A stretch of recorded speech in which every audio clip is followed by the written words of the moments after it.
Good evening po sa inyong lahat. Story 102. Bakit po pinili ko na mag-work sa hospital as compared sa clinic? Nung pong time na nagsara yung clinic namin, napaisip ako, saan ako mag-work? Sa clinic or sa hospital? Knowing na dito po talaga sa Kuwait, kaliwat kanan ang mga clinic, especially dental and laser. So, yung mga laser clinic po dito, willing naman po silang i-train ka if you don't have any experience, even po dun sa dental. So, nung mga time na yun, nag-prepare ako ng maraming CV. Nagpasa ako sa iba't ibang clinic, sa iba't ibang hospital. And then, nating yung time na tinanggap ako sa isang clinic, and then tinanggap din ako sa hospital. So, tinignan ko yung offer. So, kung talagang kung pagbabasihan yung offer, ang tatanggapin ko clinic kasi talaga pong malaki yung offer nila sa mga nurses, lalo na kung local hire ka. Po ko sa mga ate ko at saka sa mother ko, and then sabi nila sa akin, much better daw na hospital ang piliin ko kasi mas magbe-benefit ako in terms of experience, kasi kung plano kong magpunta sa ibang bansa, and then, kahit na mas mababa ang sweldo. Nung sinabi nila yun sa akin, nakapag-isip ulit ako. May plano pa ba akong magpunta sa ibang lugar? Or pagkatapos ko dito sa Kuwait, uuwi na lang ako ng Pilipinas at mamumuhay kasama ng mga anak ko at saka asawa ko.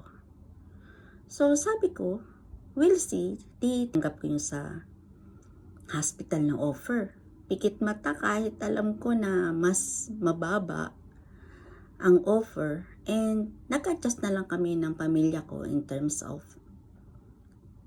expenses namin. So nung nagtatrabaho na ako sa hospital, nandun yung nahasa ulit yung skills ko sa nursing.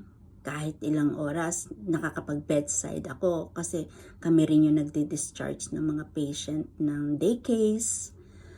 And then, na-enhance yung knowledge ko sa nursing by attending trainings and seminar, even yung iba ay online. Kasi mandatory na kailangan meron kami mga ina-attend na mga lectures.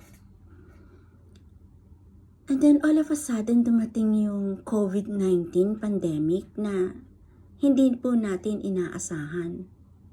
So, doon ko nakita yung financial stability pagka sa hospital ako nagtatrabaho. Kasi never po na nabawasan yung sweldo namin, never na nagbawas ng empleyado. All throughout the pandemic, nakakapagpadala ako ng sweldo ko sa aking pamilya. So doon ko nakakita ang benefit na sinasabi ng mga ate ko. So sabi nga po natin is, meron at merong benefit tayong makukuha, matuto lang po tayong mag-antay. So lagi po nating iisipin na kung ano man po ang ibigay sa atin ni Lord na mga choices, ito po ay may dahilan. Hindi po natin nakikita ngayon sapagkat hindi po natin nilalawakan ang ating mga pananaw. Pero kung titingnan po natin ang positibong aspeto, makikita po natin na itinuturo tayo ni Lord sa magandang kinabukasan. Huwag lang po tayong magpapabulag samantalang kaginhawahan.